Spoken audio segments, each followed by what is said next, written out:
So it's going to be really cool. I'd like to introduce our speaker today. His name is Dennis Hogan. And yes, he is from the Midland area, I think you said? Frisco. Frisco now, but you were... Originally from Midland, Texas. That's it, yes.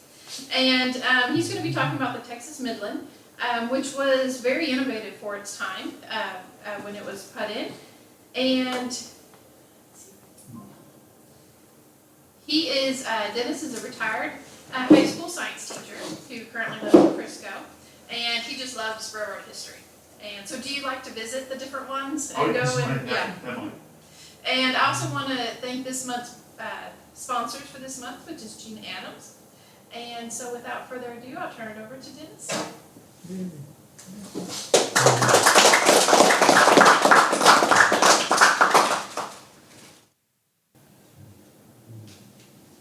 All right, thank you for this opportunity to be here.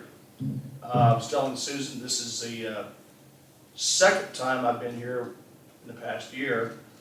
I was here in last August when I think it was the World War II Roundtable Group had one of their first meetings. So it gave me an opportunity to see the museum, and today is another opportunity. So before I get started, I want to verify with Susan, is this program about the Texas Midland Railroad, or am I presenting about how to declutter your husband's hobby room? Maybe a little bit of both. Maybe a little bit of both, okay. All right, well, I think it's the Texas Midland. So the first image up here is what is known as a railroad pass. It's a copy of the pass. These were issued by railroads to officials in other railroads other than their own, to VIPs, shippers, and oftentimes to politicians. So this is an example of one from 1897. If you'll notice here, whose signature do you think that is? Any guesses? Can you read it? No. I don't think I could read it unless I knew already ahead of time. That's E.H.R. Green. That's Colonel Green. Colonel Green, yeah, that's his signature. Ned Green. And that's who Green was named after, right? That's No. right, yeah. Oh, I don't know if it was, I don't think it was named, No. Greenville's named after Ned Green. I don't think so, no. He's a Yankee. Aim it towards the... To the, Uh-huh.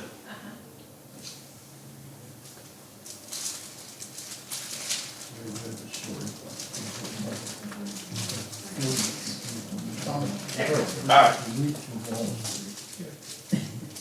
So what's my interest in the Texas Midland Railroad? Really twofold. To me, it's a fascinating railroad. I call it a hot rod railroad because in its day, it was very innovative,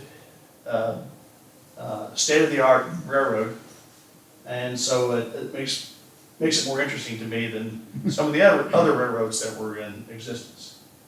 The other reason I enjoy researching this railroad is both sides of my family, there were farmers in Kaufman County starting in the 1880s. And no doubt they would have had been very familiar with Texas Midland Railroad. In fact, I know for a fact that my paternal great-grandfather, who settled on a farm near College Mound, if you know where that is in Kaufman County, his name appears on a roster of Confederate veterans who were taking a special Texas Midland train to one of the reunions or conventions. So I know for a fact that he rode that railroad.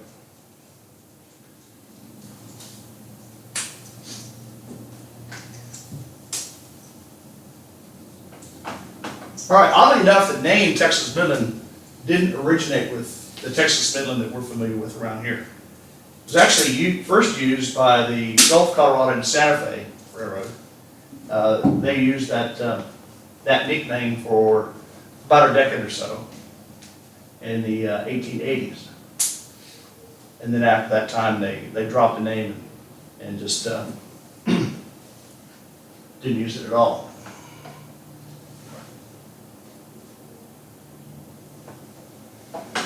The railroad that we now are familiar with as the Texas Midland had its origins in the railroad called the Houston and Texas Central. Houston, Texas Central, let's see if this. There we go. Started out in 1857 here in Houston and built up toward the Red River over a number of years. Finally reached the Red River in 1873. Okay. And so that is the kind of the birthplace of what we're going to be looking at today. Now you notice here a little town called Garrett, which is just north of Ennis. They separately incorporated a railroad, actually a branch line called the Northeast Extension, okay, of the Houston and Texas Central. Actually, it went by the name Texas Central, but it was really spawned off of the Houston and Texas Central. There was also another branch here called the Northwestern Extension that branched off from Bremont, went through Waco up to Albany. All right, that was the Northwest Extension, or Northwest Branch. So our focus is going to be on the Northeast Branch, which ran from Garrett to Roberts. Oops. Okay. Now, a lot of people ask, where was Roberts? And for a long time, I had no clue. I just knew that it was north of Garrett. All right. So as it turns out, Roberts, after a little research, here's Quinlan, which I'm sure most of you are familiar with. Okay. Roberts was a community right here, just south of Quinlan. And apparently it must have disappeared over time, especially when Quinlan started to grow. All right. So that's as far as the northeast extension of the Texas Central Belt Tube until about until the 1890s.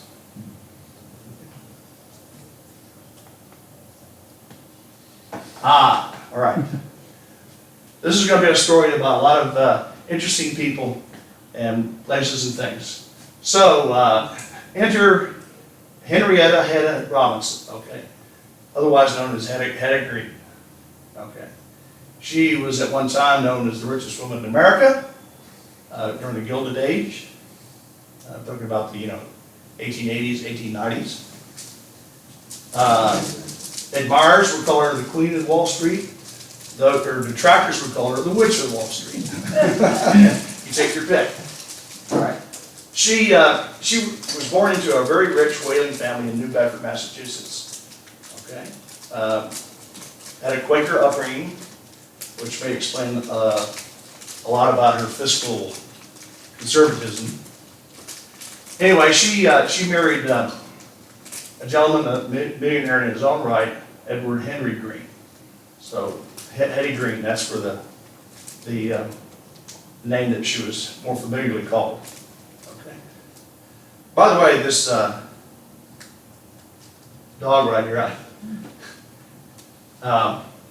any of you ever watched the Masterpiece Theater series called All Things Great and Small? All creatures. All Creatures Great and Small, thank you. Well, there's a character who's kind of like Hetty Green, who has Pekingese called Tricky Woo. Okay, and that dog right there reminds me of Tricky Woo.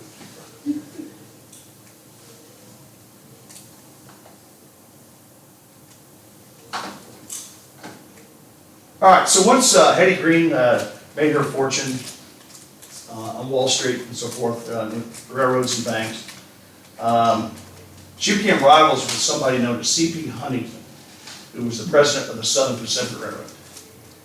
You might remember from history that when the first transcontinental railroad was being built, you had the Central Pacific on the west coast and the Union Pacific starting from Omaha and Council Bluffs. Okay. Well, C.P. Huntington was one of what was called the Big Four, the four principal movers and shakers of the Central Pacific Railroad. And later on, he became president of the Southern Pacific, which was a combination of the Central Pacific and the Southern Pacific. Anyway, he and Hetty Green just didn't see eye to eye on a lot of things. They butted heads over quite over railroads and how they were being operated. And she was quite upset about the way Huntington treated the Houston, Texas Central Railroad. Basically, through neglect, let it slide into receivership. She was a principal bondholder and stockholder of the Houston, Texas Central. Anyway, in the 1880s, it went, the HNTC, along with the two branches, went into receivership. Hetty bought the Northeast branch, which is the branch that became the Texas Midland, and she battled to acquire the Northwest branch, but eventually lost out to Huntington. So that kind of one more thing to be aggravated about with regard to C.P. Huntington.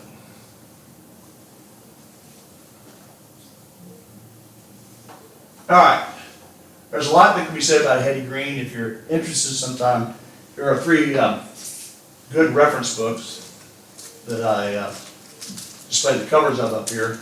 The one in the middle, the Day They Shook the Plum Tree, probably was the first really good biography to come out. That came out in 1963. The other 2 books are more recent. You can probably find those on Amazon. But anyway, if you have an interest in reading about her life, these are 3 good references.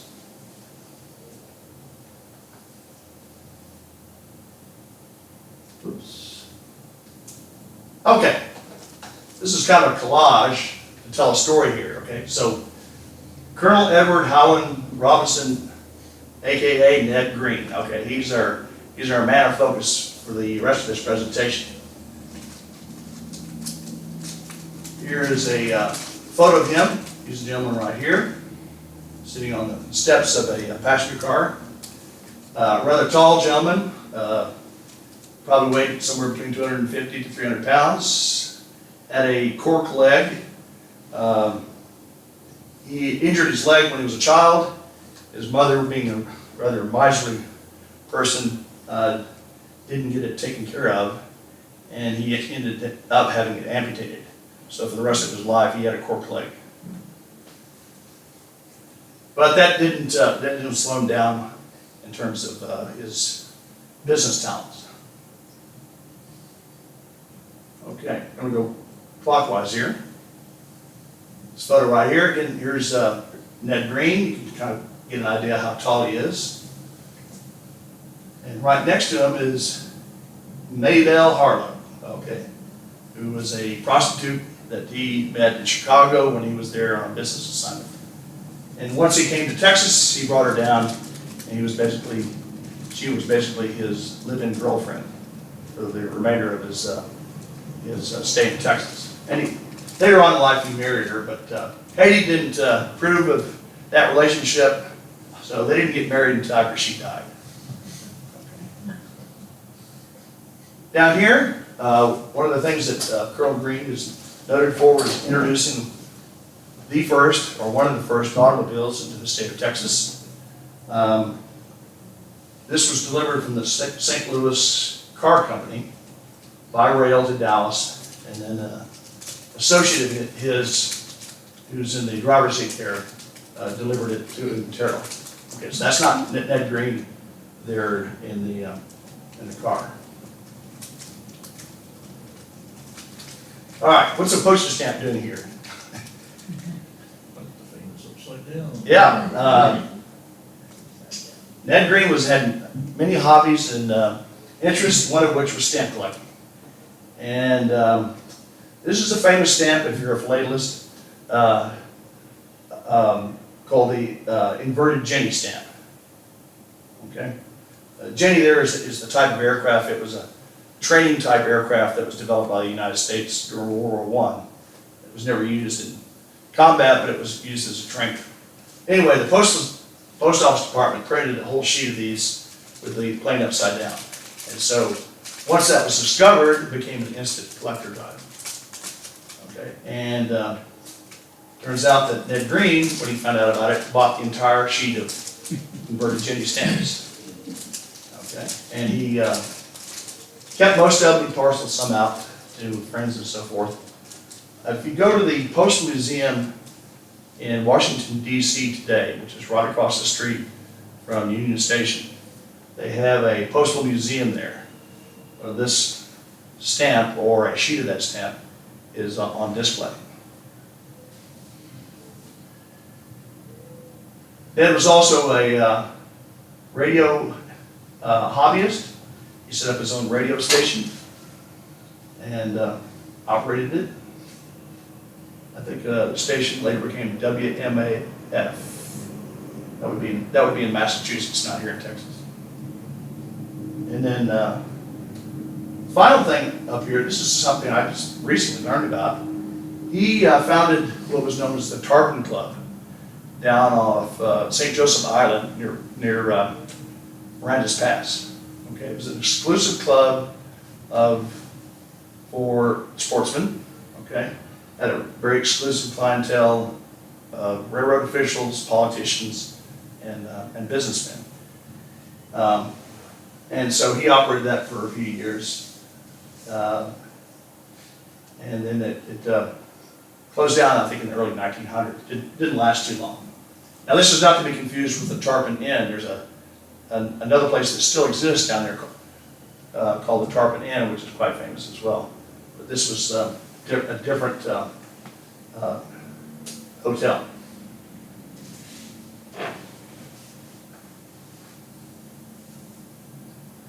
Okay, so I said earlier that Hetty Green had purchased the Northeast branch or division of the Houston and Texas Central, or Texas Central, in 1892. And so she sent her son Ned to Terrell, Texas in 1893. Basically, this was he was put on trial by her to see what he could do in the business world. Okay, he had done some work in banking and so forth, and a little bit in the railroad business. But this was going to be his first real chance to see how he could manage a railroad. So he came down here in 1893. I think story goes, he walked into a Terrell Bank with a cashier's check of $500,000. They were just completely blown away by that. Had to verify really who he was, but once they realized who he was, they thought they took his money. So he lived in Terrell for quite a while. Eventually he moved to Dallas. The social climate in Terrell, especially with his girlfriend, wasn't too welcoming, so he moved some of it. He moved his headquarters to Dallas. All right, so what did he do once he took over the railroad? Well, he brought in heavy rail, got some new locomotives, better ballast, and improved basically the infrastructure of the railroad, is what his first measures were. And he also extended the line to Paris, okay, from Roberts. Roberts was kind of like a station in the middle of nowhere.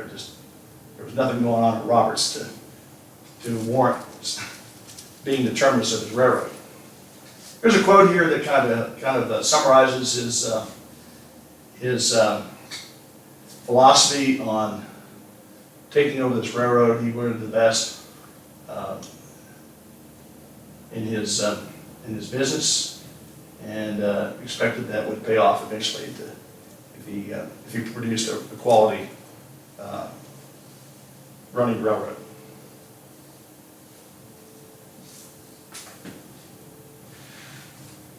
Okay, a little bit of the chronology here on the construction of the railroad. So, as I said, it started out as this kind of semi-independent railroad, part of the Houston and Texas Central, simply known as the Texas Central Northeast Extension. So, 1882, it built from Garrett to Terrell, and then in 1884, it went from Terrell to Roberts. Okay, and those two construction dates are before Ned Green came into the picture. All right, so once he got into the picture in 1893, started to expand the railroad, extended Roberts to Greenville, 1895, under the new charter of the Texas, or new name, Texas Midland. 1896-97, Greenville to Paris. They, since the Cotton Belt, that's the St. Louis Southwestern, already had track from Greenville to Commerce, they just got tractor tracks over it. Okay, saves them a little bit of money, at least in construction. And then 1898, Midland Junction to Ennis. Okay, so that little section of railroad there was intended to bring the railroad directly into Ennis. And I'll show you the map here in just a minute. In 1923, they finally got around to building their own railroad between Commerce and Greenville, rather than relying on trackage rights over the Cotton Belt. So now they had a completely owned railroad all the way from Ennis to Paris. Okay. Entirely Texas Midland owned and operated. All right, so at its peak, Texas Midland covered 125 miles.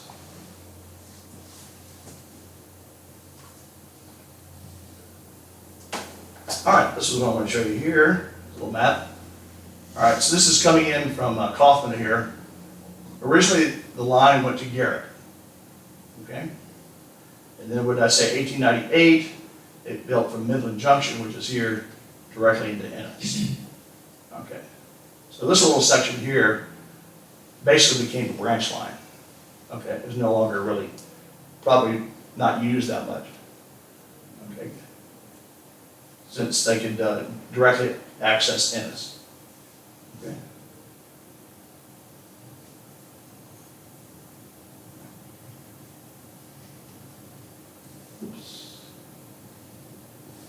So a little bit more detailed map of railroads east of Dallas. Here's Greenville. Okay, Paris is up here. And this is, where's Kaufman? And this is down here. Okay. So Texas Midland went all the way up there. Okay. Now Greenville was quite a hub of railroads in its own right. You had the Texas Midland. You also had the Missouri, Kansas, Texas, also known as the Katy. And Katy had like five different directions you could go out of Greenville on the Katy Railroad. You could go north to Denison. You could go south or southwest to Ennis, to Dallas. You could go east to Jefferson and eventually to Shreveport. You could go west to Farmersville and McKinney. And then the last segment of the Katy Railroad out of Greenville was southeast of here to Mineola. If you ever drive that highway, I think it's 69, isn't it? Yeah. Down to Emory, that branch line paralleled basically Highway 69. Or I should say Highway 69 paralleled the railroad since it was there first.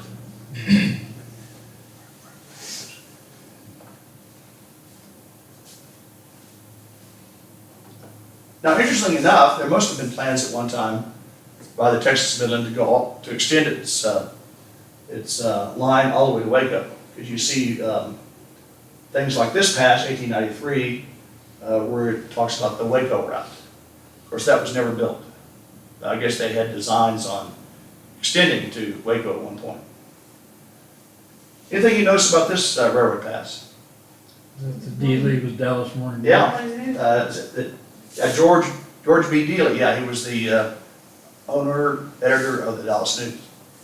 And of course, again, you see signature down there, E.H.R. Green. That's what Dealey Plaza is named after. Yeah, Dealey Plaza, yep.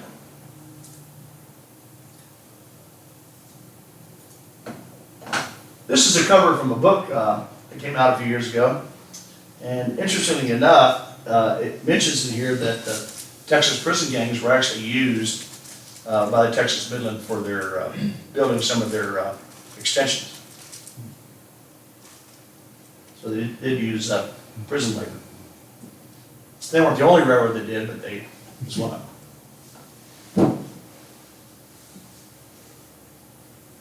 Okay, list of stations. Start with Ennis, and we're gonna work north. Ennis is known as milepost 0, okay, after it replaced Garrett as the start of the railroad. And here's some of the stations. Some of the names you might make an educated guess as to how the location got its name. Others are probably lost in memory. One thing to keep in mind is there's a difference between a station and a depot. Okay, there's a technical difference. A station is any place along a railroad where a train might stop. Okay?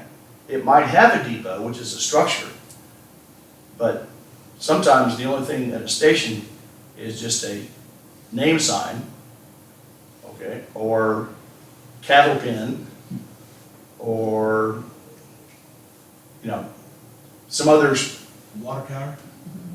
possibly a water tower, yeah, possibly, yeah. So,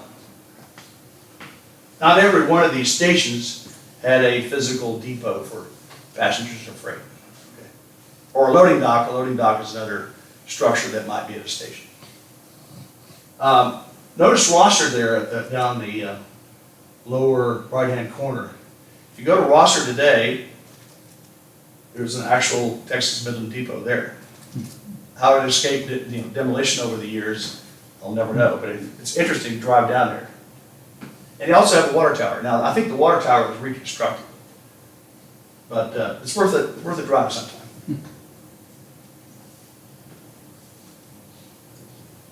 You're looking for an excuse for a road trip. All right, part 2 is continuing on north. Of course, the next big town really after Ennis would be Kaufman. And then Terrell, which was the headquarters of the railroad. Even the state hospital in Terrell had its own station at one time, probably for delivery of supplies, for the hospital. Hetty, of course, I guess there's no doubt about where that name came from. And then, of course, Roberts, which was originally the terminus of the railroad for a number of years. All right, moving on. Of course, we know from the map I showed earlier that Roberts was just south of Quinlan.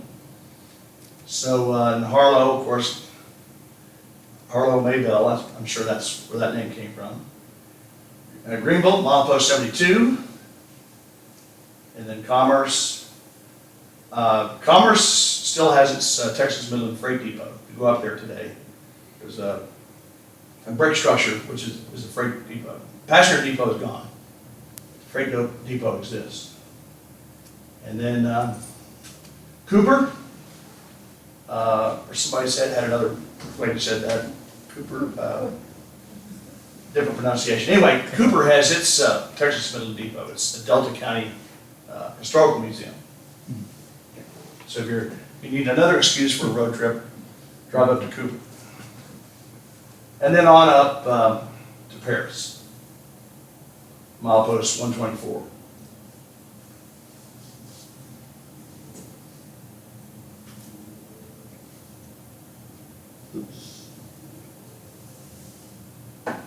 All right, here's an example of one of the more modern steam locomotives that Ned Green purchased once he took over the railroad. This is what is known as a builder's card. The manufacturer would take a photo of a newly built locomotive and often used it in advertising and so forth. So this is a builder's card of locomotive number 150. Now, just for those of you who are not familiar with how steam locomotives are designated, you've got what are known as 4 pilot wheels, leading wheels. You got 2 on one side, 2 on the other, so that's a total of 4. And then you have 1, 2, 3, plus 3 more on the other side, 6 driving wheels. And then back here behind the driving wheels, there are no trailing wheels. Okay, so this would be known as a 460 type locomotive, or a 10-wheeler, because it's a total of 10 wheels.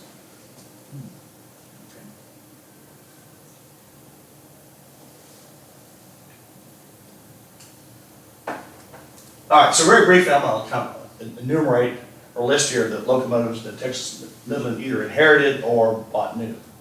So you had an early locomotive number 4, a 244.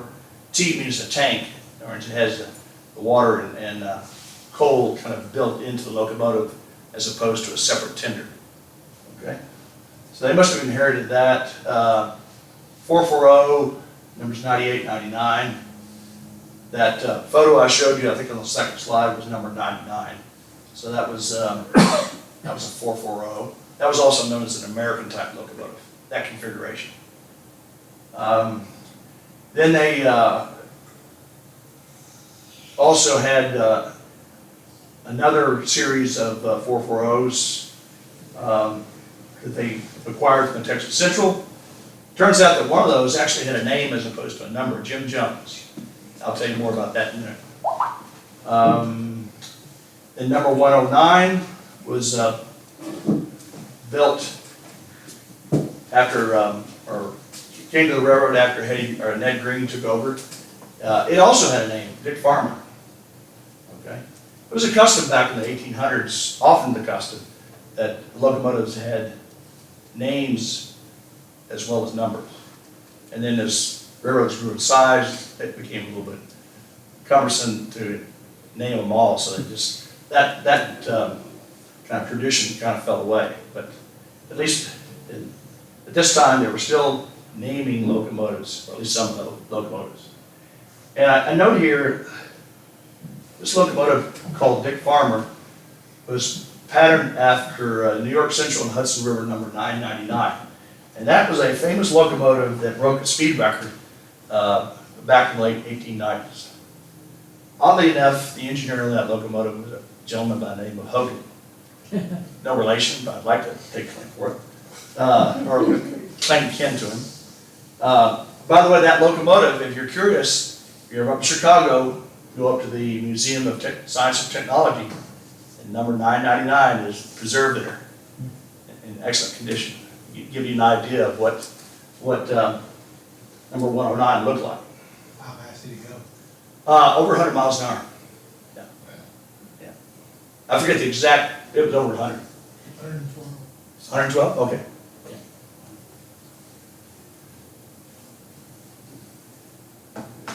All right, I get some more modern locomotives after Colonel Green took over the railroad. You had 460s; those were called 10-wheelers. In one series there, 110 to 116. Another batch of 460s, 1897, and then 280s are more freight engine type locomotives. Okay, so that was number 200 and 201.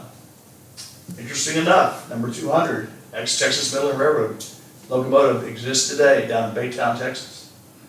So if you want to see a existing Texas Midland steam locomotive, take another road trip down to Baytown. Turns out that some of these locomotives were inherited by the Southern Pacific. A lot of them got scrapped. Some of them were still used by the Southern Pacific. This one locomotive here just happened to survive and be donated.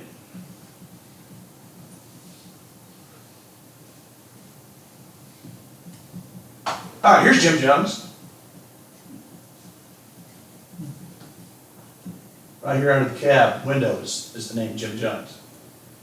And of course, instead of saying Texas Midland, it says Midland Route.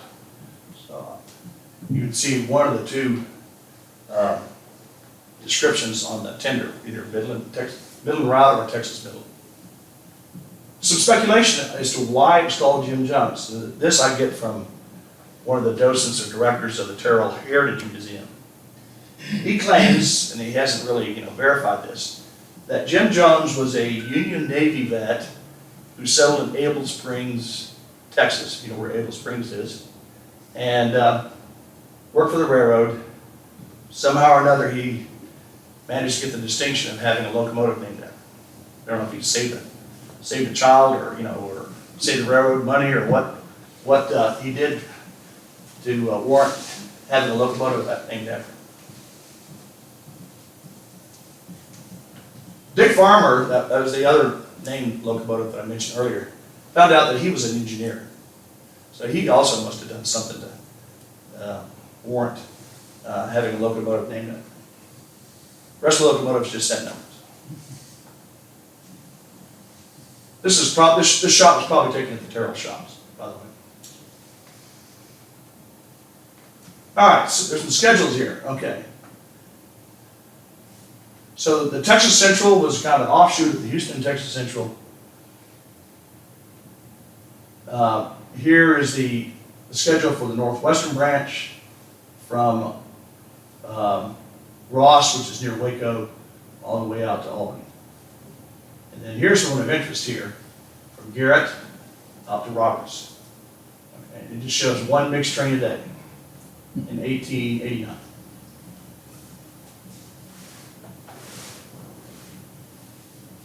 (1891), still known as the Texas Central,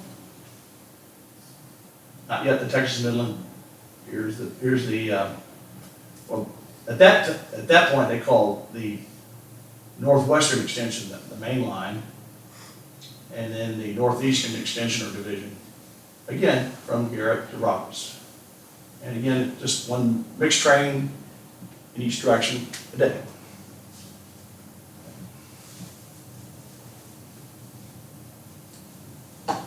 All right, 1896. Now we're under the Texas Midland name and the Ned Green management.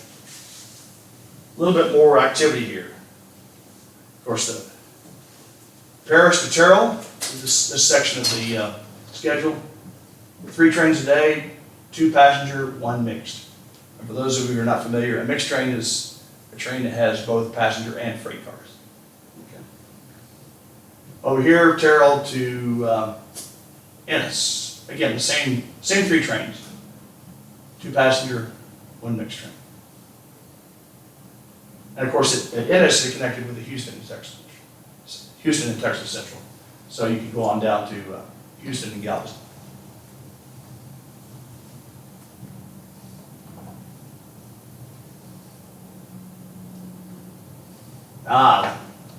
Quite colorful. This is a brochure published by the Texas Midland, kind of at that apex of its glory.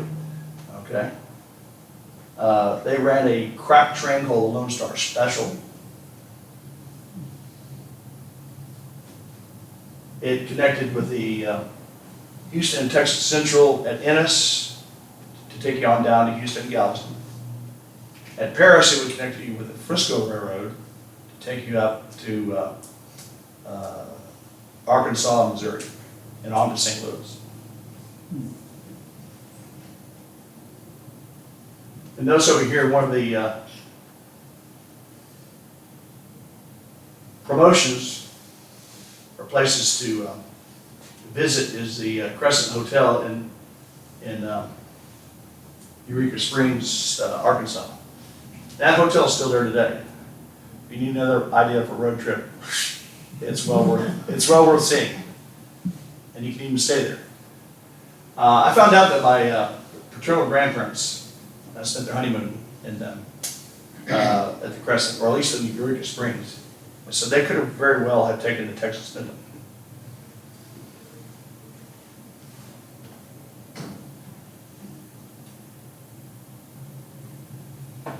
All right, Trade Journal here ran an article in 1901 talking about the modernized passenger cars that were rebuilt and modernized. Oddly enough, the paint scheme was, yes, green. All right, and then the complete train set included baggage, course, mail and express, chair car, a day coach. Chair car was a little bit more comfortable accommodation than a coach. Okay, probably had reclining seats, whereas a coach probably just had stiff wooden bench type seats, and a cafe car. And of course, the lighting, interior lighting, was done by acetylene gas.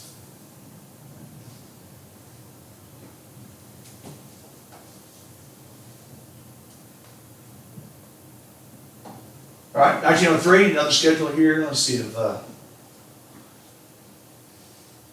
little bit out of focus here, but it mentions the Lone Star Special here, and then one other passenger train that strictly went from Paris to Ennis. At some point in the early 1900s, the name of that crack train changed from Lone Star Special to Lone Star Limited.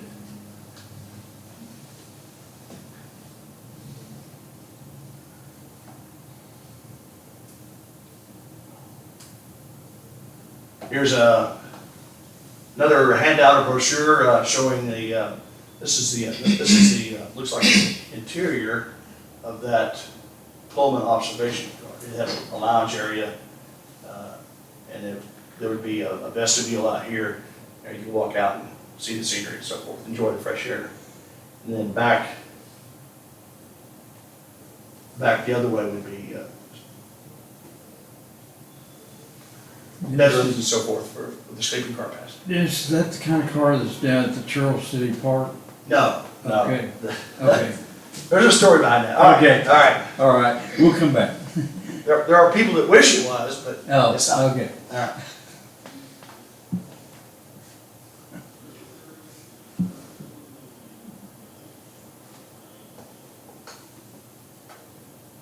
A little bit more about the Lone Star Special. Tells you here some of the connections, St. Louis and San Francisco, to Frisco, go on up to Paris, and from Paris to St. Louis. Midland would take you Paris to Ennis. Houston and Texas Central would go from Ennis to Houston. And then Santa Fe would take you from Houston to Galveston.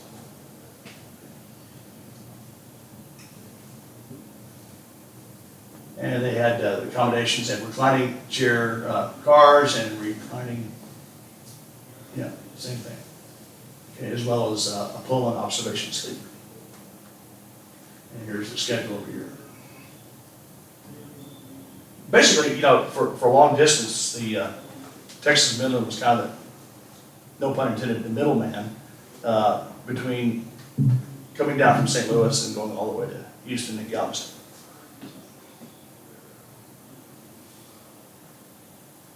All right, 1912. Another innovation was introduced to the Texas Midland. Steam trains are expensive to operate, and they're time consuming in terms of maintenance and so forth.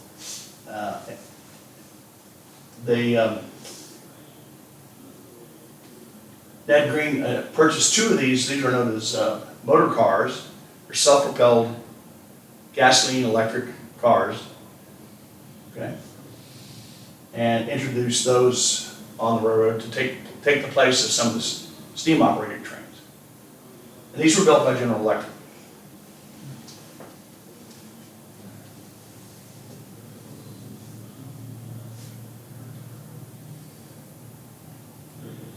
And here's an article in one of the trade journals of the time, 1913, basically extolling the advantages of having motor cars as opposed to a conventional steam train. This Mr. F.B. McKay, he was one of the managers of the Texas Midland. So he's being quoted here in praise of the motor cars. One good thing about Ned Green, or another good thing about Ned Green, is he hired competent managers to take up to operate his railroad. So even when he was away, they could run things pretty much to his satisfaction.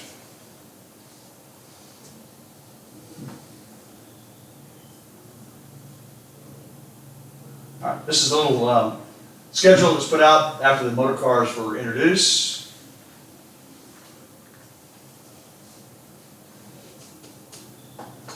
All right, so once the motor cars were introduced, then you had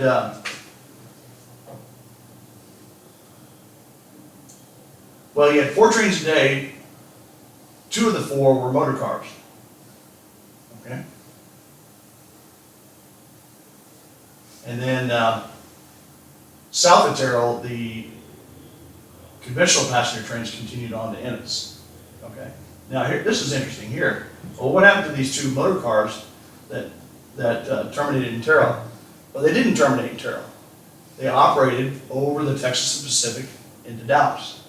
So you could go from Paris all down to Terrell, over to Dallas, motor car, without changing, equipment.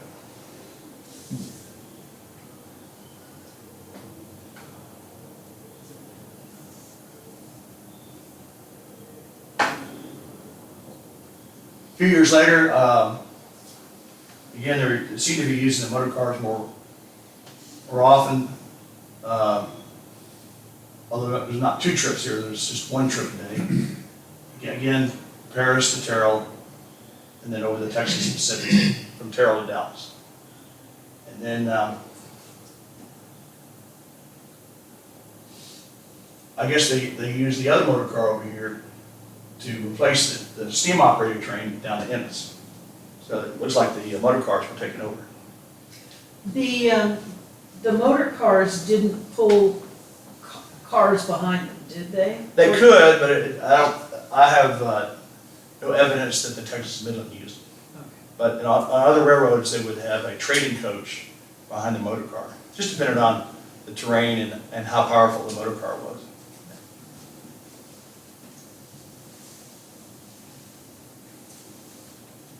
All right, Texas Midland like to name their cars as opposed to just giving them a number.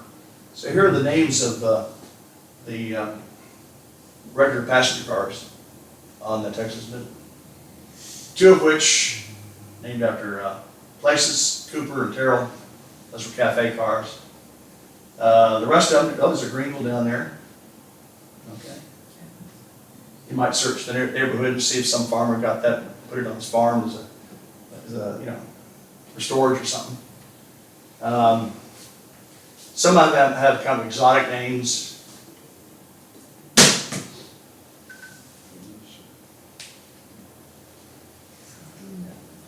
This, I had to do some research. That happens to be the name of a river in Massachusetts, where, of course, he grew up.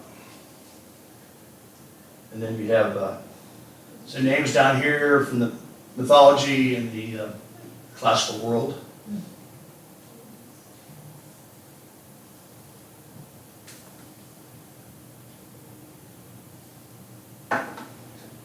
Fortunately, we have a picture of at least one of those cars, the Cooper. I guess he took it off of home rails down along the Gulf Coast one time, and here's a photo of it.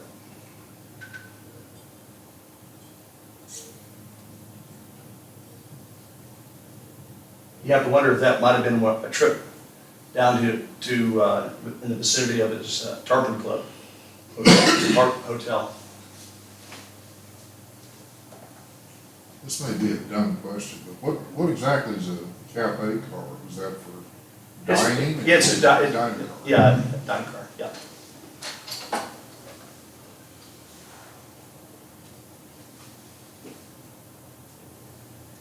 It might have a limited menu and so forth, but it provided some meal service.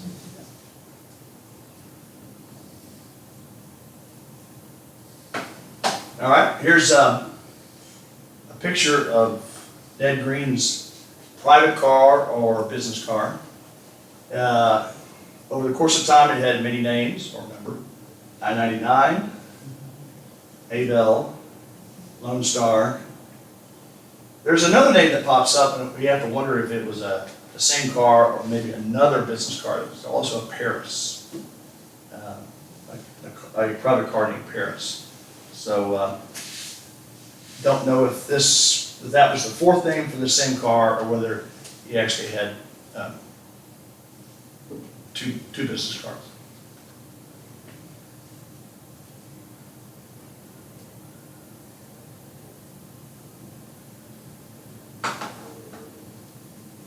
All right, I mentioned earlier that Ned Green wasn't only the best for his railroad. So here's some of the innovations that he undertook as president of the railroad. Of course, his number one money-making our number one source of revenue was cotton. And at the time, unfortunately, boll weevil infestation had made its way up from Mexico, and so that was on the minds of every cotton farmer in the state of Texas. So, being the benevolent person he was, he sponsored a experimental farm just south of Terrell. I'm told roughly about where the airport is in Terrell. That he had an experimental farm constructed to try to, and bring in some experts to try to control the boll weevil infestation. I'm also told that after I don't know if they actually got it under control or not, but eventually that got turned into a floral farm. They grew flowers for decorative purposes. So, 1900, he ordered steel boxcars. This is in a time when most boxcars were made of wood, still. Electric headlights on locomotives, that was an innovation. The cafe lounge car and Pullman sleepers that were mentioned earlier on the Lone Star Special. Those were perks. Okay. Faster steam locomotives. Now, when I say faster, they probably never went over 35, 40 miles an hour. I mean, the locomotive on good track, like in New York State, maybe on the New York Central and Hudson River, can probably do over 100, but the track down here, 35, 40, maybe 45 miles an hour was probably a fast speed. And then he also used what's called burnt gumbo as ballast. That's the under material on which you put the ties and so forth. Many railroads back then simply laid ties down on bare ground and laid rail on top of that, and that was that. So you were really improving things if you had some kind of a material, either rocks or burnt gumbo ballast, to stabilize that roadbed. What pray tell is burnt gumbo? Burnt gumbo, not to be confused with Louisiana gumbo. It is a mixture of clay and the black, soil, the black lime soil that you find around here. And it's heated, somehow heated, and it produces a very stable material. If you're ever interested in reading up on this, maybe I should have done that. If you Google Josephine, Texas, okay, which is not too far from here, is it? No.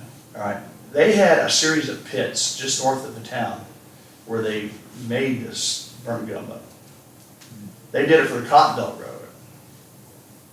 I don't know if Texas Midland got their burnt gumbo from there or had their own sources. But if you're interested in learning about burnt gumbo, look up Josephine, Texas, burnt gumbo.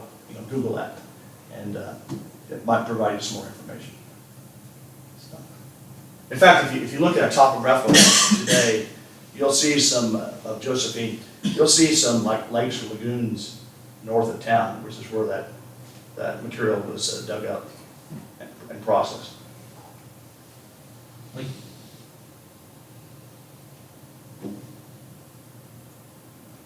All right, a little bit about infrastructure, okay? So we said earlier that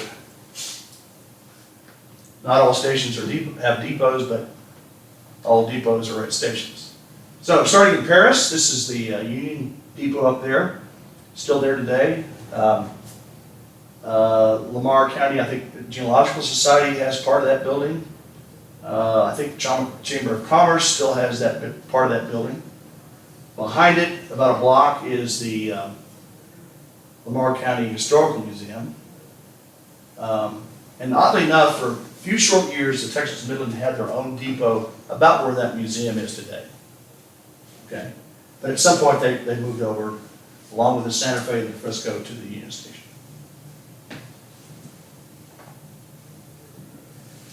Commerce had a very almost mansion-looking depot at one time. The Midland veers off to the left, and then the train you see there is a Cotton Belt train. Now that was replaced at some point by a less elegant-looking depot which I think burned, I don't know, sometime in the 80s or 90s.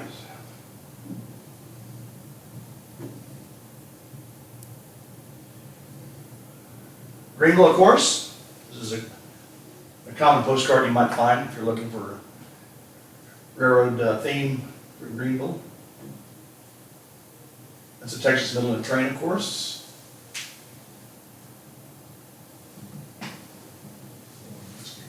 I'm guessing, well, I'm not sure if that's headed north or south. I really don't know. But this is the same depot in Greenville. Interestingly enough, there is, I don't know if you're familiar with this or not, but the public library here has a collection of photos from the turn of the century, 1890s, early 1900s. It's called the Eddie Daniels Collection. I don't know if that's the name of the photographer or the person who donated the pictures. But anyway, I'll show you a website in a minute. You can check it out. But that's the original, or at least one of the early Union stations here in Greenville, Texas. Served Cotton Belt trains and Texas Midland trains. Katy had its own depot, other side of town. Now, at some point, this depot got rebuilt, and they retained some of the features, like that arch entryway, but the tower went, this taller structure on the right-hand side went, and it was a little bit somewhat modified depot that lasted until early 1970s.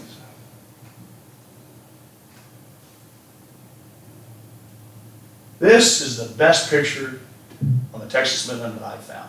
Again, from that Eddie Daniels collection, Greenville Public Library. Sharp looking train. Picture as clear as it can be, sharp. And you can see a hint of the Greenville depot off in the far left. Just a little bit of that tower. Is that the same depot that's over on Lee Street? No, it's not. That's the case. Yeah, this one was on the east side of town. This would be on this side of town. Yeah. Sharp looking train. There's some other railroad photos in that same collection, of which I'm not sure are Cotton Belt or Texas Midland.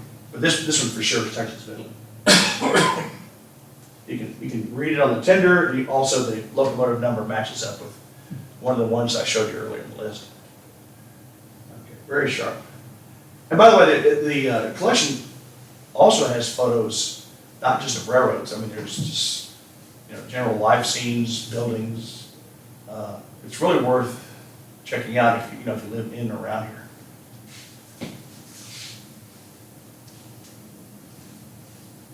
Terrell also had a fine looking depot, kind of a witch's hat tower there. All right.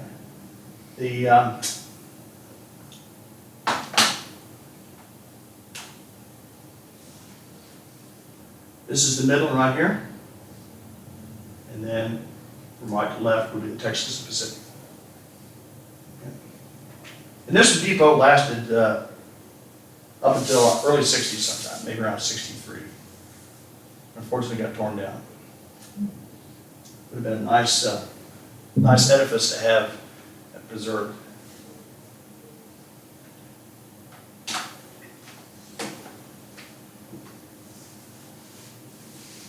And then just south of the depot, there was the Texas Midland shops, okay?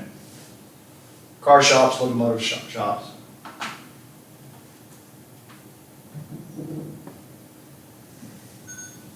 With the keen eye, maybe if you got real close, you could see the kind of witch's hat tower of the Terrell Union Station. Okay. So this places this photo sometime after 1897, 1899. Now, Texas Midland at one time had their own two-story depot that was back toward the shops, and then they got replaced with the Union Depot that I showed you in the previous slide. I went to this location probably 30 years ago, and there was, try to find where it was, and there was a big junk heap south of town, which I'm pretty sure was the site of the shops. Once Southern Pacific took over the Texas Midland, they basically tore these down. Probably moved everything to Ennis.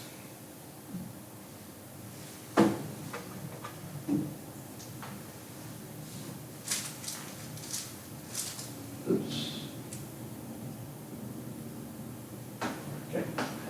Ennis, of course, was the southern terminus of the Texas Midland. They actually had their own depot for a while, about 2 streets over from this one here, which is the Houston, Texas Central, or Southern Pacific Depot. Okay. It was since it was division headquarters, they had a very large depot there for offices and so forth. This burned, I think, sometime in about 1935, and so this structure, which is still there, and which is their cultural and railroad heritage museum, was at one time the Van Noy restaurant. Van Noy was kind of a food vendor, kind of like Fred Harvey was, maybe not as good. Okay, so they moved the passenger depot operations to this structure until the end of passenger service, which was 1958.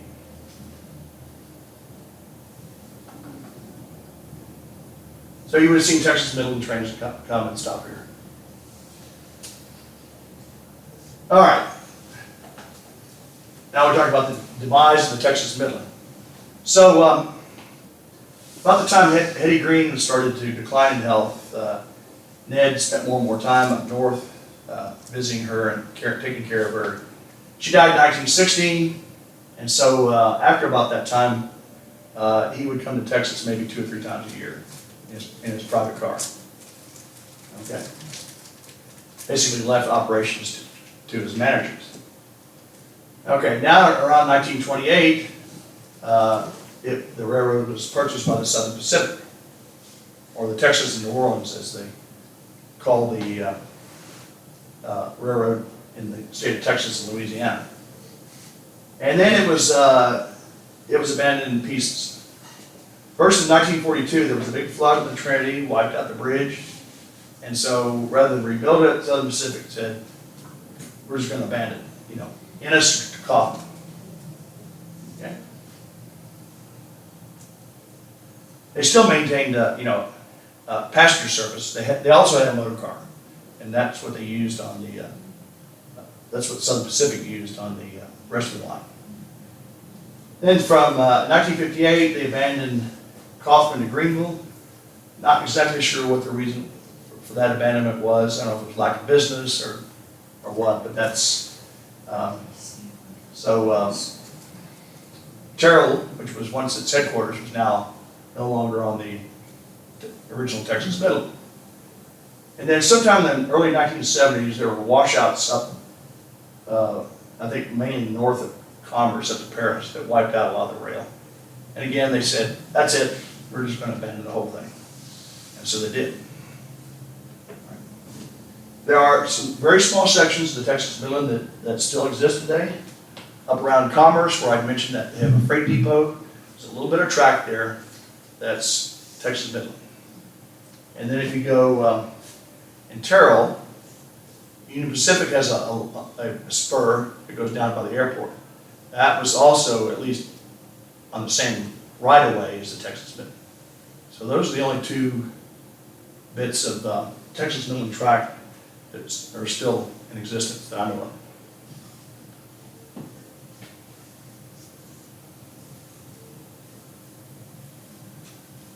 Okay, so we're going to get all this stuff.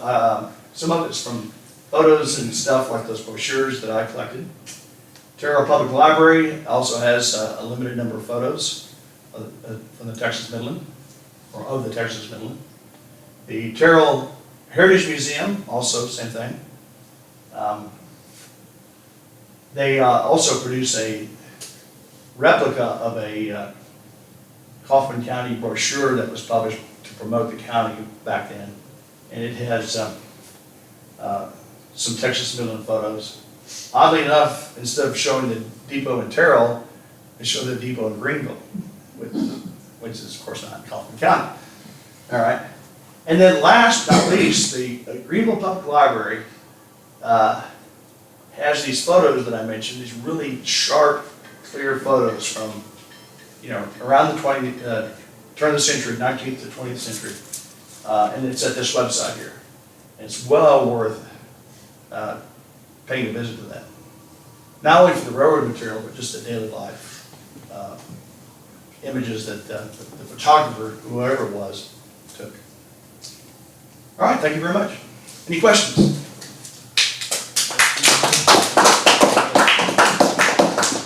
If I'm not mistaken, in World War II, they ran a spur out to Major's Field off of, Oh, okay, and okay. that's where the fairgrounds is now. Okay. That's where they. Yeah, the spur out, okay, that makes sense. Yeah. Yes, Do Ms. you have Manning. any idea what the cost to ride the train was? I can give you a general estimate of pennies per mile. Back in probably 1900. Yeah, it might cost you, I don't know, My old lady's got. 25 cents to go from Greenville to Durham. It was just a wonder. Yeah, I can research that for you. Well, send me a note when I get back to Minnesota and let me. Oh, sure. I can send you a note anywhere. No, I'm joking, but I just wondered back in that time of what costs were. Yeah, I mean, correct me if I'm wrong, but I think, generally it was like pennies per mile. 2 or 3 cents a mile. That's not part of the train schedule then? The rate? Sometimes they quote fares, sometimes they don't. Okay, and the ones I had here, I didn't have any fares attached to the material. So I could probably find it if I dig hard enough. I like digging stuff. Yes, sir. I've been told, I haven't verified it, that the last trip Texas Midland made from Greenville to Kaufman, it crosses Highway 34 back to side of Cache, and a gentleman that lived in that area with no signals, just signs. Right. It ran over him and killed him. Bob Green. Bob Green, okay, yeah, you mentioned that earlier, yeah. So it's very unfortunate. Yeah, this railroad would have had no signals whatsoever. It was not that sophisticated a railroad to warrant signals. Did you have a question? Oh, I think, okay. Anybody else? All right, thank you very much. Thank you. Awesome, thank you very much for that. Let's see, before you guys go, next month's program is going to be Gary Woodall. He's going to be talking about his night sky photography, which is a temporary exhibit we will also be having out on display all in time for the eclipse that's coming through. And we have Easter After Dark is coming up on March 22nd. And then on April 6th, we are doing a Space Day activities and events for the kids and families out here as part of the whole week of that eclipse activities. So enjoy and have a great rest of your day. This video has been brought to you by GEUS. GEUS is your community-owned provider for electric, internet, cable TV, and true local programming.